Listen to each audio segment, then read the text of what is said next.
Merci d'être venu par ce matin froid, neigeux, plus neigeux. Je suis super content de cette séance, ça sera encore différente des autres. Restez bien après le film parce que j'ai pas d'invité, je suis pas un énorme spécialiste de Pasolini, mais voilà, une belle introduction. Et l'idée, pendant longtemps, ça va être la dernière séance de l'année. Le Max Landau devait sortir Avatar, donc ça allait être compliqué de faire les choses en décembre. Apparemment, c'est plus Avatar qui va être là le 17 décembre. Je ne sais pas s'il y aura une séance en décembre. Il faut qu'on discute avec la directrice du cinéma et toute l'équipe. Par contre, vraiment, n'oubliez pas qu'un des événements forts du Max Landau en fin d'année, c'est le PIF, le Festival des films fantastiques de Paris. Et que moi, je ne rate jamais. Après, il faut aimer ce cinéma-là, mais voilà, Morricone, c'est largement illustré avec quelques très grands réalisateurs. D'ailleurs, on avait passé au tout début du Ciné-Club un film qui s'appelle Le Venin de la peur de Lucio Fulci. Et pendant le PIF, vous pourrez revoir ou découvrir L'Au-delà, un film de Fulci, qui est un classique et qui sera présenté par Nicolas Boutrier, si je ne dis pas de bêtises. Oui, la séance va être très spéciale, puisque après le film, on va faire un blind test musical. D'habitude, j'ai un ordinateur et puis une enceinte. Et il y a un jeune homme qui est au premier rang, que j'ai rencontré par internet, qui est venu spontanément vers moi, qui m'a dit je joue plein de morceaux de musique de film, des Morricone, je suis autodidacte. Il est devant moi, il s'appelle Serge, je suis Stéphane, pardon. Stéphane, je sais pas pourquoi. Il s'appelle Stéphane Corbeau. Le jour où on passe des oiseaux petits et gros. C'est un hasard, voilà, j'arrête les blagues là, et la semaine dernière on s'est rencontrés, et je me suis dit, voilà, en fait, pour une fois, on va jouer en live, on n'a pas tout un orchestre comme un Morricone et des choristes, mais on a préparé une playlist, donc normalement c'est tous un petit papier à crayon, c'est à la bonne franquette, pour s'amuser et se faire plaisir. Je vais ramasser les copies, comme ça il y aura 10 gros lots, on va dire. Et je vous recontacterai, c'est pour ça, mettez bien votre nom, votre prénom, un contact, un 06 ou un mail, pour que je puisse vous recontacter. Je ferai de mon mieux. Et après, évidemment, on vous donnera la réponse. Voilà, ça c'est le préambule pour l'after. Le before. Juste aussi vous rappeler que à chaque fois, j'essaie de proposer aussi des articles ou des choses pour que vous puissiez prolonger le moment Morricone musical au cinéma chez vous. Et là, j'en profite parce que le film que vous allez voir aujourd'hui était ressorti par la maison Carlotta Film, qui avait participé au 100 ans de Pasolini en ressortant une grosse partie de son œuvre. Parmi les lots, vous aurez un Blu-ray évidemment des oiseaux petits gros à gagner. Et j'ai rapporté aussi, ils m'ont laissé les Blu-ray des grands films de Pasolini qui avaient aussi en édition vidéo. Là, ce que vous allez voir aujourd'hui, c'est son 4e film. Mais là, donc, si vous voulez vous rattraper, il y a donc les 3 premiers avant qui sont dans l'ordre Akatone, Mamaroma et l'Évangile selon Saint Matthieu. Il y aura aussi, vous avez aussi Médée, évidemment, et puis toute la trilogie qu'on appelle de la vie, les films d'après. Et si vous voulez découvrir un film très rare avec une vidéo de Morricone et de Carlo Luzzani, est sorti mercredi dernier seul à Paris, à l'espace Saint-Michel, Les derniers jours de Mussolini, qui est un film super important, qui parle beaucoup évidemment de l'Italie du moment de la Deuxième Guerre mondiale, la fin de la Deuxième Guerre, et de la débat, les derniers jours de Mussolini. Le film que vous allez voir là aussi, aujourd'hui, très poétique, mais voilà, quand on connaît bien l'histoire, la politique italienne, ça aide.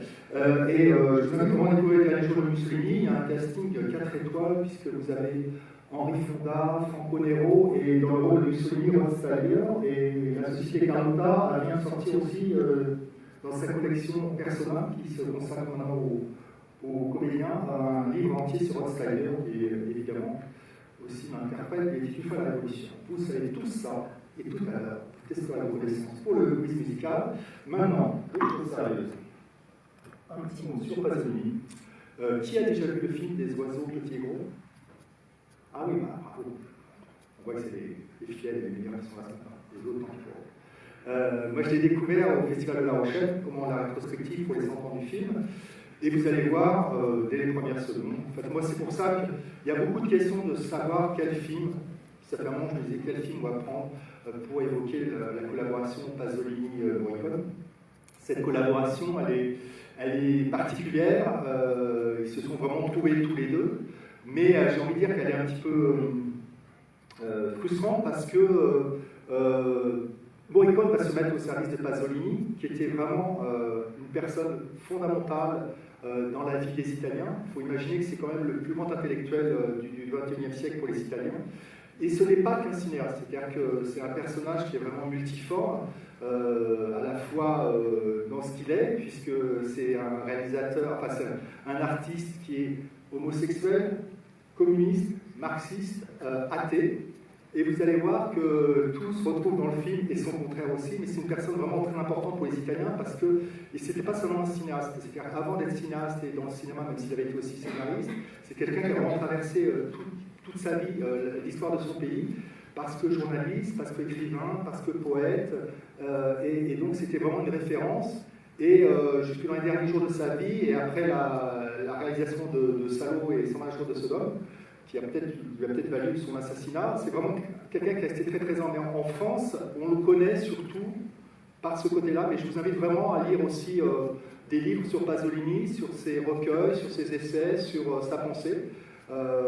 Et parce que c'est quelqu'un d'assez complexe et qui est dur à cerner entièrement. Et ce film-là, il arrive à un moment où il est vraiment au sommet, j'ai envie de dire, de sa jeune carrière de cinéaste. Il devient cinéaste, il a déjà 40 ans. Et donc c'est après le succès de l'Évangile selon saint Matthieu. Dans ce film-là, il donne un petit rôle à Ninetto Davoli, qui est un des deux personnages, un des deux comédiens du film que vous allez voir. Il y a un plus jeune, un plus vieux. Ninetto Davoli, c'est le plus jeune. Et le plus vieux, c'est Toto.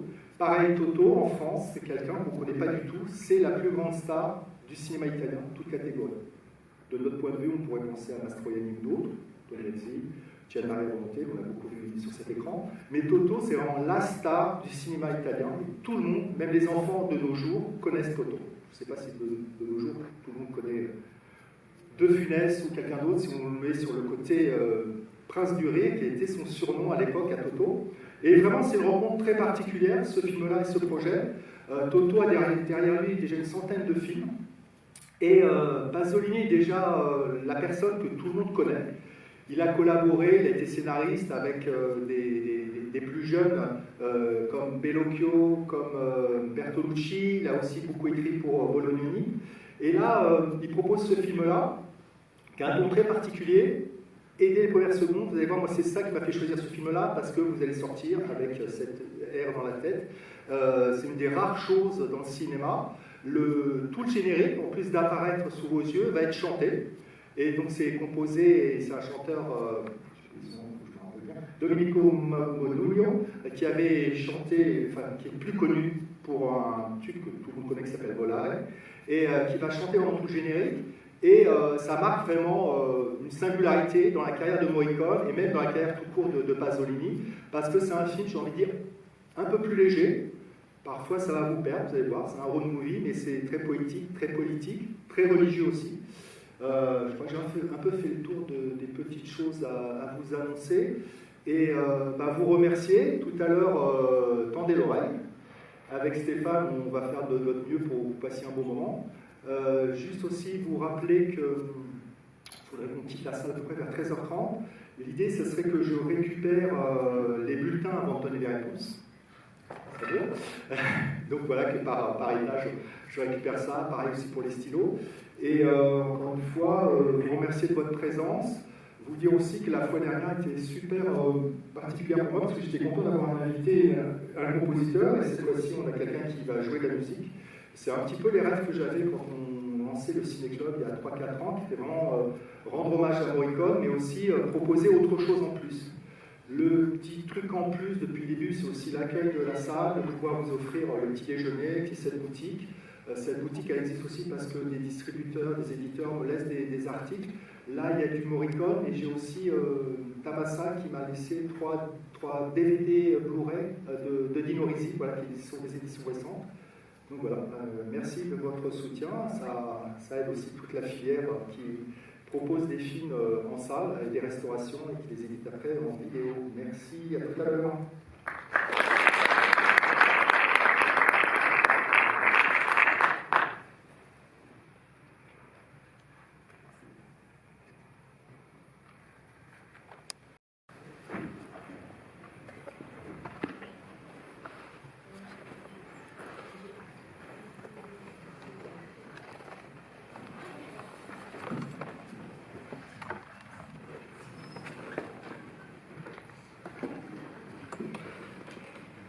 vais juste laisser Stéphane se préparer tranquillement. Vous vous rapprochez si vous voulez, ou si vous partez, tant pis pour vous, c'est dommage. Oui, tout à l'heure j'étais un petit peu vite, évidemment, pour vous introduire le film. Oui, comme je disais, c'était pas facile de trouver le bon film pour parler de la collaboration Morricone-Pasolini. C'est aussi parce que, même s'il va y avoir, c'est leur première collaboration, on est en 65-66, c'est donc le quatrième film de Pasolini. C'est quelqu'un qui, jusque-là, s'était surtout attaché à utiliser des grands compositeurs de la musique classique pour ses films.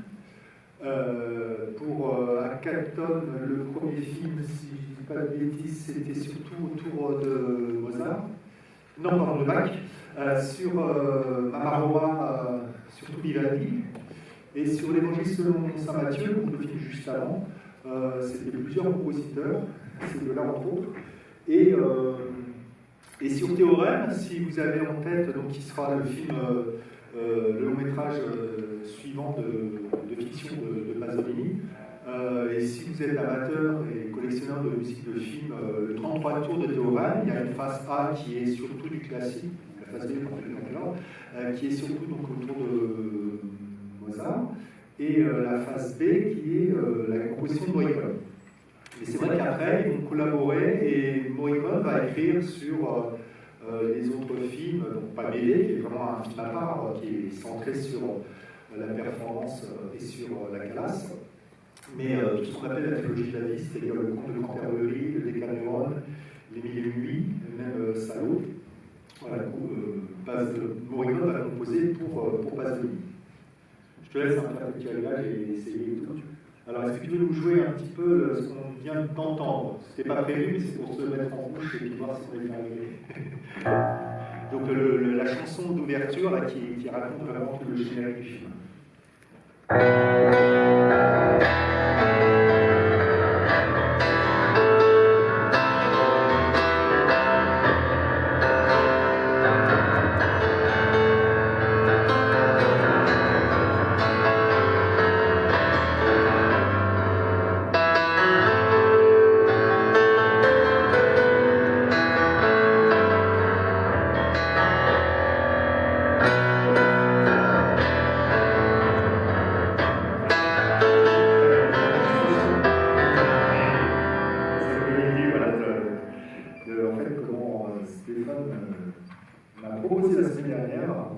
On avait échangé par mail et par téléphone.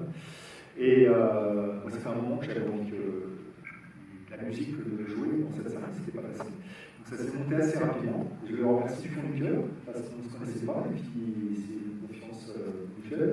Donc là, l'idée, c'est que vous avez un petit papier, il y a 14 morceaux. L'idée, c'est de mettre le titre du film. Si des fois, vous avez plus que le titre et que vous avez le réalisateur, ça fera peut-être des points supplémentaires s'il faut les partager et les donner.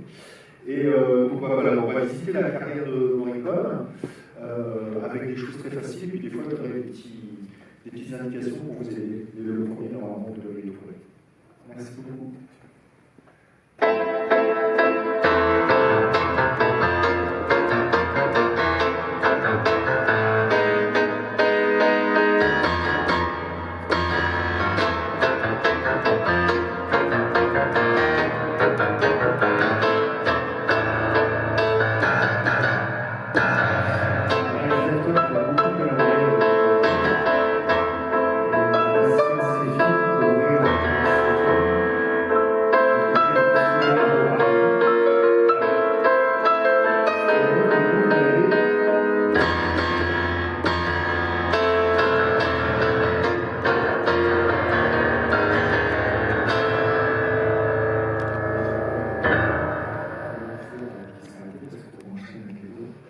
Des fois, ce sera des extraits un peu longs, puis des fois, il va y avoir des extraits un petit peu plus courts, parce qu'il y a des choses que je trouvais les premières secondes.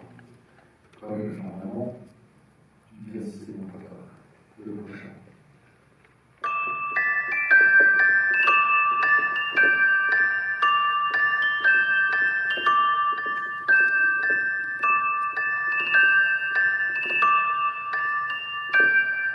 morceau qui est samplé par beaucoup de rappeurs et un grand compositeur, un très grand film.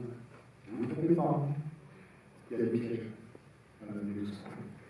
C'est le morceau numéro 2. Et maintenant, le morceau numéro 3, un film qui est passé au ciné-club dans la première année.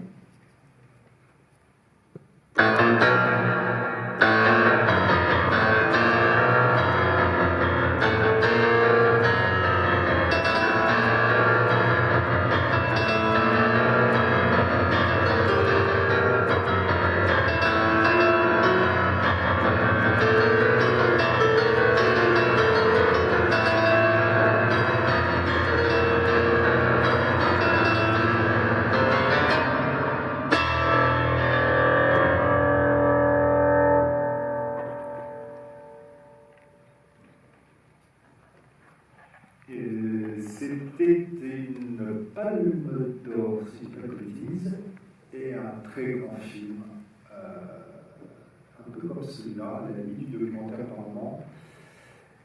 Et vous l'avez un petit peu ou pas? Un film de guerre, allez, je cherche quelque chose.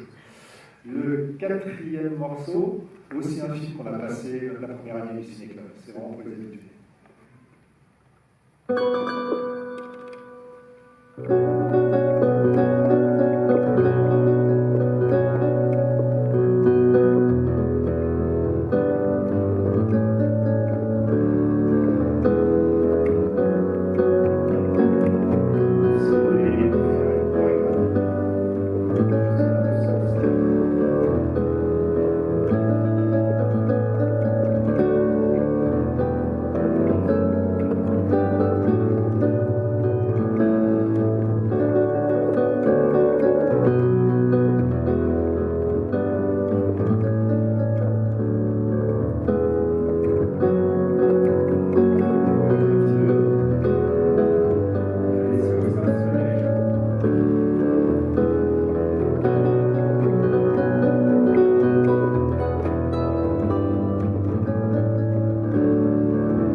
Un instrument, plein d'instruments qui rentrent, et presque tout un orchestre voilà, avec deux mains et un piano électrique.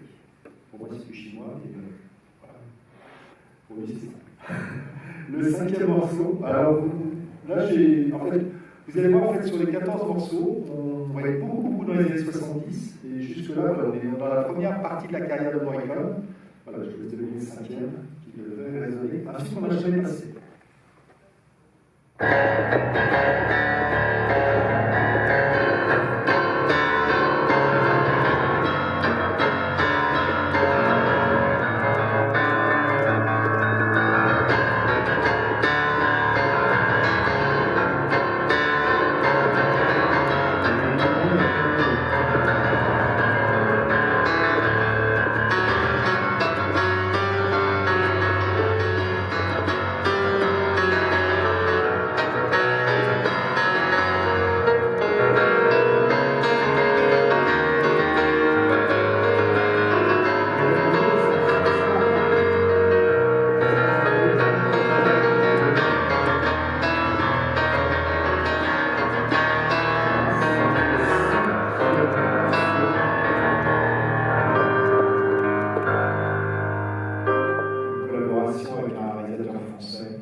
Le prochain morceau, ce que je prépare tranquillement, change complètement de style d'orchestration, normalement, les 3 premières secondes.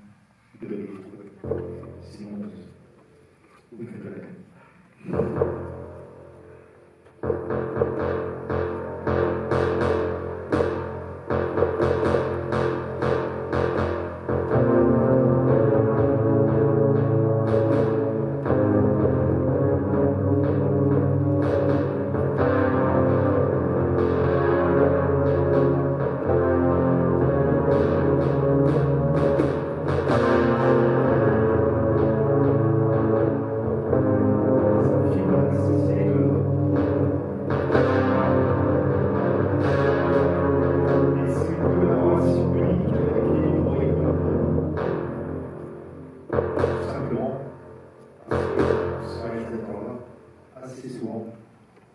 n'a besoin de personne pour composer ses musiques de films. C'était le 6e morceau. Et maintenant, quelque chose d'un petit peu plus pop, un film qu'on n'a jamais passé, qui est en cours de restauration. Il y a un film que peu de gens ont vu et qui va résonner dans les fans de Morricone, et que j'espère qu'on va passer très bientôt dans le courant de l'année et que le film sera disponible.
Et maintenant, là il y a un piège, le 8e.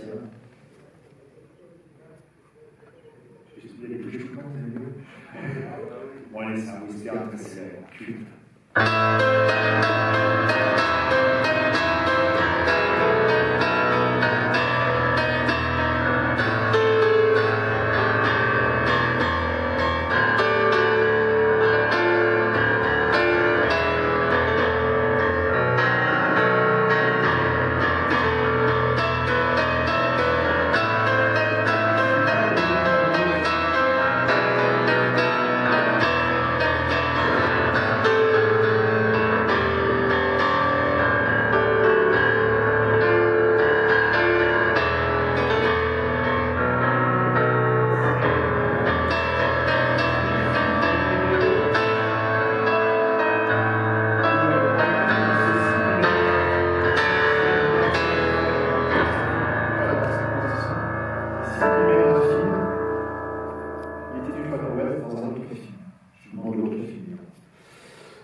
Un petit peu plus rare, et ça c'est marrant, c'est un thème qui est devenu un peu plus célèbre après dans les années 70, puisque c'est devenu aussi la musique du générique d'un magazine littéraire, mais d'un apostrophe qui s'appelait Italique.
Vous êtes liés à ce reste-là.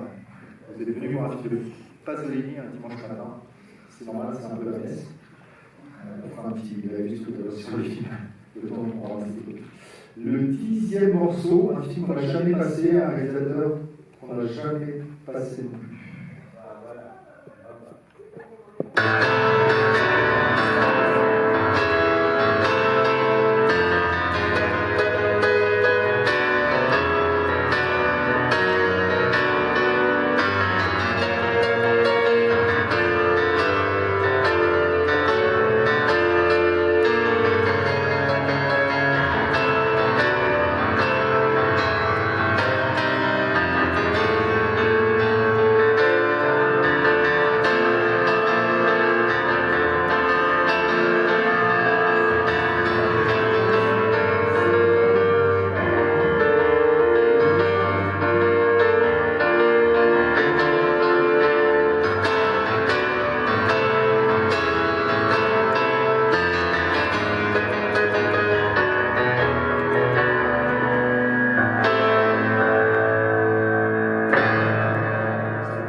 c'est toujours l'année 70, le 11e morceau, un réalisateur italien qui a fait ses premiers films avec Ennio Morricone et qui l'a retrouvé bien des années plus tard. Il a fait ses premiers films avec lui.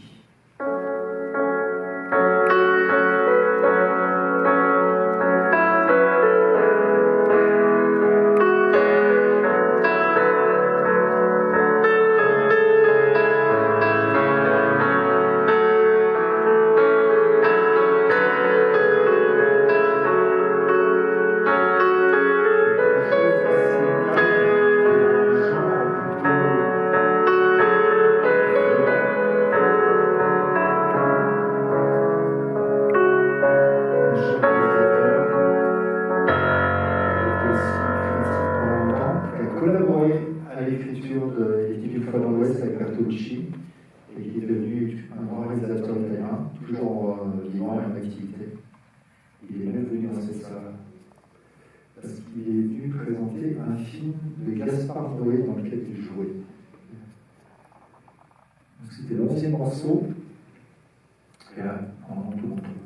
Le 12e, c'est le cadeau.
C'était le morceau numéro 12.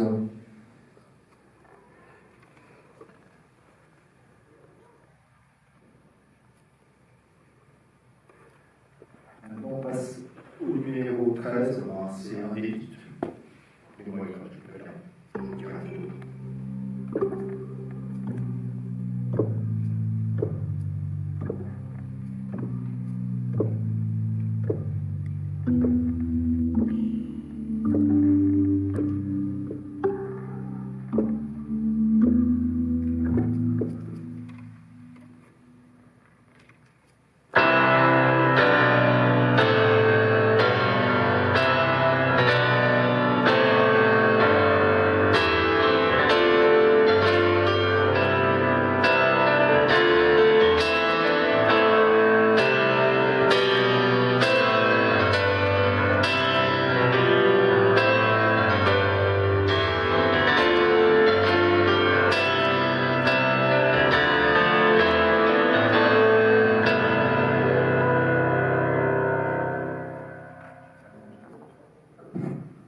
Gauthier avait fait la version française. C'est déjà la fin. On arrive au morceau 14 et moi c'est une musique que j'adore.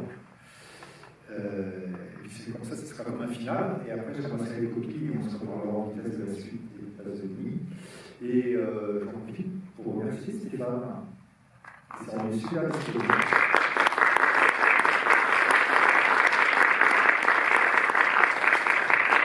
Et ça, c'est un morceau, c'est quand même le Rebelle, le jouer à l'infini, donc il faudrait que je dise ça.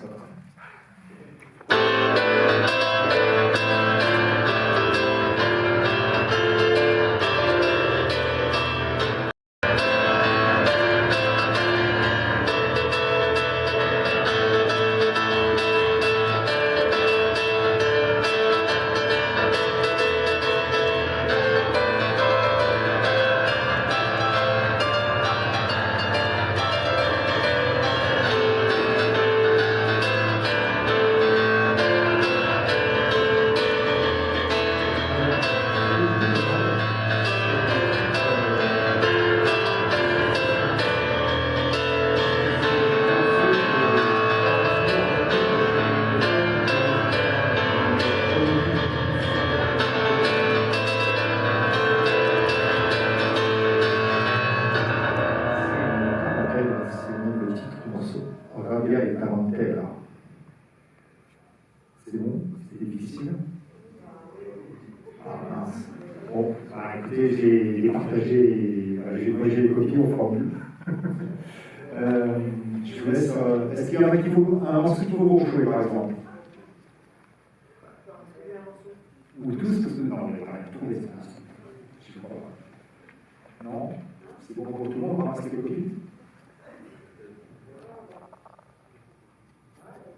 Ouais, je veux bien en fait qu'elle remonte sur le rang, et puis comme ça, on va la bien avancer. Je vous laisse bien. Donc, merci à vous. Merci. Et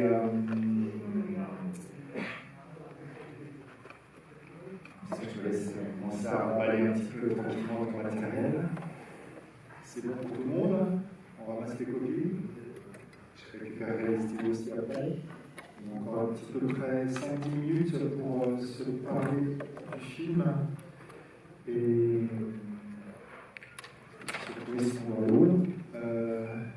Est-ce que vous pouvez réunir les bulletins? Je veux bien. Ça va avancer.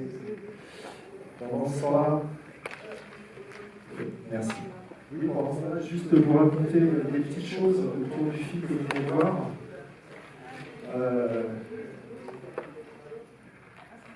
Ça a dû forcément vous évoquer plein de choses tout au long du film. Pasolini, contrairement à ses compatriotes de l'époque, les jeunes collègues, qu'ils soient Bertolucci, Léon ou Argento, n'étaient pas un cinéphile et un connaisseur de cinéma, tout court.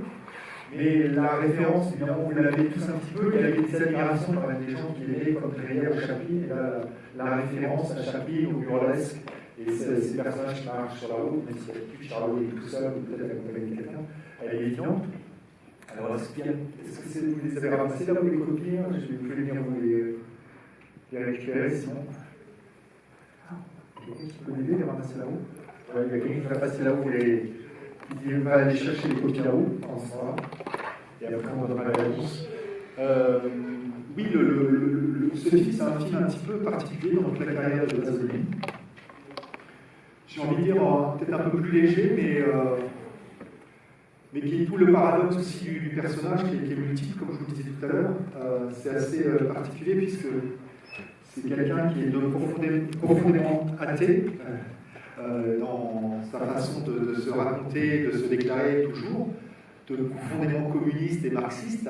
Dans le film, à un moment, alors c'est toujours une photographie, j'ai envie de dire, de l'Italie, hein, les films italiens de cette période-là, de la politique, de la société, des critiques, ou des photos, des paraboles, et voilà. Le film là joue sur deux niveaux. C'est un film bizarre, et comme à l'époque, il y avait aussi beaucoup de films à sketch. À la base, ça devait être un film avec 3 sketchs. Il y en a un qui a été évacué, qui n'existe plus. Et c'est comme ça que se relient les deux époques. Ce corbeau, comme il est dit à un moment dans le film, est censé représenter un intellectuel marxiste de l'époque. Évidemment, c'est la voix de Pasolini qui parle, même si ce n'est pas sa propre voix à lui, c'est un de ses compagnons de route, Francesco Leonotti, qui fait la voix off. Et Pasolini, qui est profondément athée, évidemment, va beaucoup raconter quand même, malgré tout, la religion, et avec une fascination pour la figure du Christ. Le film d'avant, l'Évangile selon saint Matthieu, c'est vraiment un des plus beaux films, je pense, qui retrace le personnage du Christ. Et là, le film vraiment allie les deux choses, c'est-à-dire à la fois parler de la société actuelle, se pencher sur les figures comme ça, iconiques ou religieuses. Ici, là, c'est pas le Christ, mais il y a une allusion évidemment à Saint François d'Assise. La partie avec les moines est tournée à Assise même. Et puis évidemment, comme souvent dans ces premiers films de Pasolini, vous avez les bourgades, les faubourgs de Rome. Ce qu'on voit au loin, c'est l'aéroport de Rome, Fiumicino. Et le film vraiment marie tout ça. Et à un moment, quand vous avez un artifice assez facile ou un drapeau qui passe devant le carré, etc., Pasolini insère un moment important pour les Italiens de l'époque, qui est l'enterrement, alors j'oublie son nom, parce que c'est pareil. L'enterrement de Palmiro Togliatti, qui est le fondateur du Parti communiste italien, qui a été un des dirigeants pendant très longtemps et qui vient de mourir. Donc il insère les archives de l'enterrement de ce dirigeant à ce moment-là. Et donc voilà, c'est vrai que tout son cinéma brasse toujours beaucoup de choses qui sont plus ou moins sensibles, hein, on peut décrypter ou pas, mais qui racontent beaucoup de lui et de l'Italie. Et c'est pour vous dire à quel point vraiment c'est un personnage qui a été important pour tous les Italiens. Je ne sais pas si vous avez des remarques particulières autour du film. Et encore une fois, ce qui fait la particularité aussi du film, c'est l'alliage entre ces deux personnages complètement différents aux opposés, que sont Toto, qui était plutôt en effet sur le registre de la comédie, qui était quelqu'un complètement éloigné du monde de Pasolini.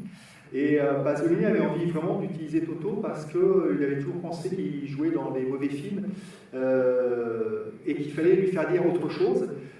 Tous les opposés, ils se sont rencontrés, ça s'est très très bien passé, mais Toto était vraiment dans les dernières années de sa vie. Ils vont faire ensemble deux autres films qui sont des courts-métrages qui apparaissent dans d'autres films à sketch. Et évidemment, d'autres personnages très importants, qui est toujours vivant, Nieto Davoli, il a 77 ans, 78 ans, qui a été le compagnon fiancé de Pasolini pendant plusieurs années. Ils se sont rencontrés, Pasolini était déjà vieux et Nieto Davoli très jeune. Ils se sont rencontrés sur un court-métrage qui s'appelle La Ricotta. Et il a commencé à lui donner un rôle plus important dans les registres selon Saint-Mathieu. Et là, vraiment, il lui donne voilà, il est en haut de l'affiche, mais il va apparaître dans tous les films de Pasolini. Si vous avez déjà vu, ou si vous avez en tête Théorème, il fait une apparition, il joue le rôle du facteur, il est d'une famille. Enfin, le film est très particulier, mais voilà, pareil, c'est le film d'après, Théorème. J'aurais adoré le passer, mais c'est un film un peu difficile à encaisser et après à décrypter, je pense, mais qui est vraiment un des sommets de Pasolini. Et évidemment, le plus dur et le plus dur pour même le spectateur lambda, c'est aller jusqu'au bout. Étant le film mythique qui est Salo, qui est un film posthume, puisqu'en fait il a fini de le réaliser, de le tourner, et puis il l'a assassiné juste avant que le film sorte. Je ne sais pas si vous avez des remarques ou des questions autour de Pasolini. Après, c'est pareil, il y a énormément de livres sur sa carrière de cinéaste, mais il y a aussi plein de livres sur ses écrits, sur sa pensée. C'est aussi quelqu'un qui a fait du théâtre. Et il y a un recueil qui s'appelle Les Écrits corsaires, voilà, qui est un livre fondamental si on veut en savoir plus sur sa pensée. Je vous donne les réponses ou si vous avez des remarques ou des questions. Tout le monde a rendu sa copie, hein. De toute façon, c'est suffisant. Bon, on va pas jouer les morceaux, mais dans l'ordre. Il y avait Enquête sur un citoyen au-dessus du soupçon. Il faut commencer. Juste après le petit morceau.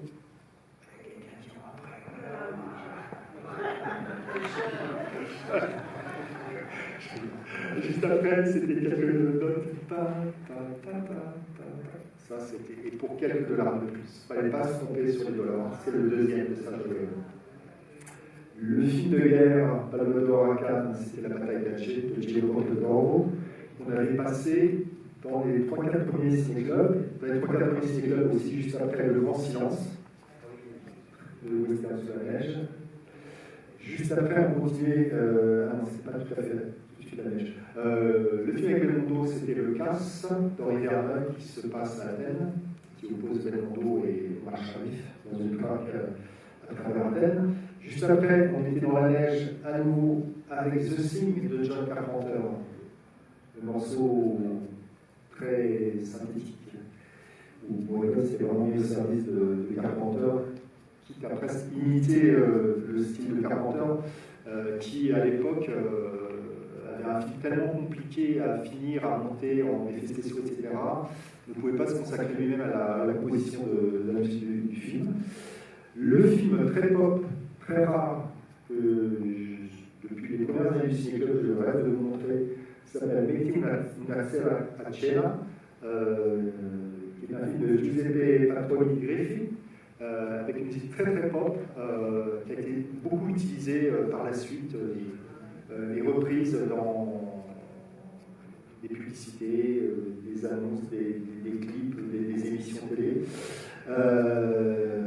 Le piège, le numéro 8, où on citait l'Été du Far West, c'est à l'intérieur de moins personne.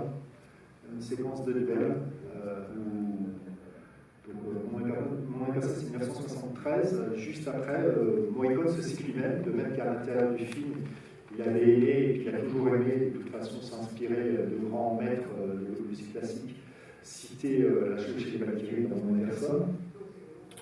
Donc là, c'était le numéro 8. Après, le générique de l'émission littéraire italique, c'était Allo du 5e jour, un film de Giuliano Montaldo.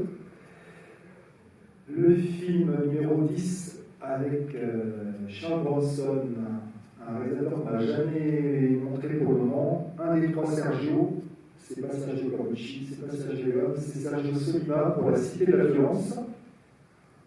Le numéro 11, c'était Le Chat à 9 queues de Dario Argento, son deuxième film. Donc ils ont fait ensemble une trilogie, la trilogie des animaux. L'oiseau du nuage de cristal, Le Chat à 9 queues, et nous on avait présenté au Ciné-Club le 4 rouges de velours. Après, le hit très célèbre de Love Theme, c'était Cinema Paradiso, de Giuseppe Tornatore. Puis l'autre hit, que par le hit, Sacco Vanzetti, donc avec la chanson légendaire de John Baez Trio, qui n'apparaît qu'à la toute fin du générique du film, adapté en français avec une chanson par Georges Moustaki. Et pour finir, le numéro 14, c'est un film des frères Paolo et Claude Talleni de 1974 qui s'appelle Allons enfants. Et donc le thème, voilà, je fais super bien, repris par Tarantino qui a beaucoup cité Morricone avant enfin que Morricone lui dise oui pour composer rien que pour lui, pour les 8 salopards. Voilà les 14 ans de réponse. Si vous les avez pas, c'est pas grave. Vous reviendrez, ou vous me l'appliquerez au prochain rendez-vous. Je ne sais pas quand est-ce qu'il sera, mais voilà, je sais que vous serez plus ou moins fidèles, vous et les autres autour de vous. Voilà, donc encore une fois, merci pour ce rendez-vous. J'espère que vous avez apprécié le film de Pasolini. Moi, ça m'a donné envie d'en revoir. C'est pas un auteur forcément qu'on imagine accessible, mais qui dit beaucoup de choses dans tous ces films. Je pense qu'il faut les prendre un par un ou tout voir. C'est un peu bête ce que je dis. Mais sinon, commencer par les deux premiers, Mama Roma et Capone, parce que c'est quand même magnifique, et puis ça tranche avec ce qui va suivre aussi après. Ou si vous êtes très religieux ou mystique, l'Évangile selon saint Matthieu, qui est quand même un film qui est uniquement dialogué par des extraits de l'Évangile. Voilà, et au milieu de tout ça, de la musique classique. Et puis sinon, vous dire aussi que j'avais ramené aussi quelques CD d'Émile Sornin, qui est le compositeur qu'on avait eu comme invité le mois dernier, pour la musique du film L'Englouti. Donc si vous avez raté L'Englouti de Louis Zénon, qui était une BO très morriconienne et beaucoup d'inspiration autour du... Enfin, nous faisait beaucoup penser au grand silence. Et puis Louise et Émile qui étaient là nous ne s'en sont pas cachés, c'était une référence. Le film va sortir le 24 décembre, voilà, sur les cinémas autour de vous pour le découvrir si vous l'avez pas vu. Et puis voilà, j'ai les CD là, encore en vente dans le lot. À bientôt, merci beaucoup à tous. Et puis n'hésitez pas si vous avez des idées ou des envies pour les prochains numéros. Je ne sais pas ce que ça sera. C'est vrai qu'il y a un coffret, il y a une actualité là, autour de Quincy Jones. Un coffret qui vient de sortir dans la collection Universal Music de Stéphane Rouge, qui était venu l'année dernière pour la Logie Free. Ça peut être une piste ou d'autres moments autour de Morricone. Merci pour votre fidélité. À bientôt.